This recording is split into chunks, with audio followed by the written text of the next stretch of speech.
গোলাঘাটৰ বাদুলিপাৰত নৃশংস হত্যাকাণ্ড দিন দুপৰতে এহাল দম্পতীক হত্যা দুৰ্বৃত্তৰ ঘটনা কেন্দ্ৰ কৰি বুঢ়াগাঁৱত তীব্ৰ চাঞ্চল্য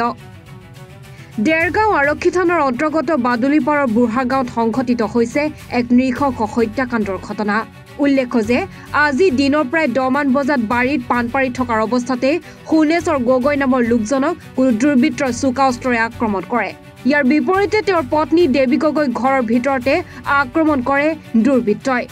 দুৰ্বৃত্তৰ আক্ৰমণত হুনেশ্বৰ গগৈৰ মৃত্যু হয় ইফালে সংকটজনক অৱস্থাত পত্নী দেৱী গগৈক যোৰহাট চিকিৎসা মহাবিদ্যালয়লৈ প্ৰেৰণ কৰা হয় উল্লেখ্য যে গাঁওখনত এনেদৰে 6 মাহৰ পূৰ্বেও আন দুগৰাকী মহিলাক নৃশংসভাৱে হত্যা কৰা হৈছিল কিন্তু আৰক্ষী আজি পৰ্যন্ত হত্যাকাৰী সন্ধান উলিয়াবলৈ সক্ষম নোহোৱাত ক্ষোভিত হৈ পৰিছে অঞ্চলবাসী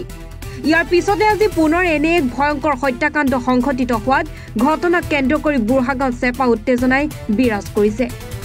আসলে ঘটনাটো বৰ দুখিত আসলে মোৰ নিজৰ দাদাৰ বৌ হয় আজি দিনৰ 10টা বজাত কোনো দুৰ্বৃত্তই কাটি থৈ গৈছে আৰু দাদাই পান পাৰি আছিলে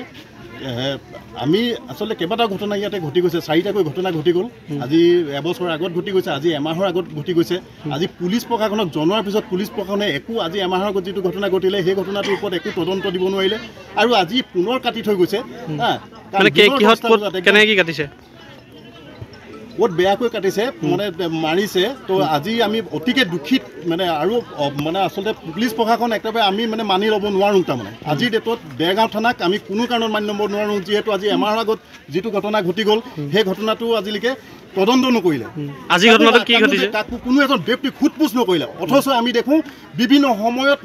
যোৱা পাৰ্টি কাৰোবাৰ লগত বিভিন্নজন ব্যক্তিৰ লগত থানা ঘূৰি ফুৰে আমি দেখিছোঁ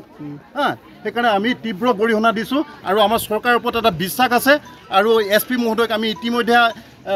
জনাব বিচাৰিছোঁ যে তেখেতে উচিত তদন্ত কৰি যাতে আমাক এটা সুফল দিয়ে তাৰমানে এই গাঁওখনত আজি এবছৰৰ আগৰ পৰা যিবিলাক ঘটনা ঘটি গৈছে এই ঘটনাবিলাকে আমাক শংকিত কৰিছে আজি দিনত অকলীয়াকৈ ঘৰত মানুহ এটা থাকিব নোৱাৰা অৱস্থা মহিলাগৰাকী থাকিব নোৱাৰা অৱস্থা আজি একে অৱস্থা দিনৰ 10টা বজাত দুৰ্বৃত্ত কাটি থৈ গৈছে দেৰগাঁৱৰ পৰা ভূপেন শইকীয়াৰ ৰিপৰ্ট এনি ভাৰত 24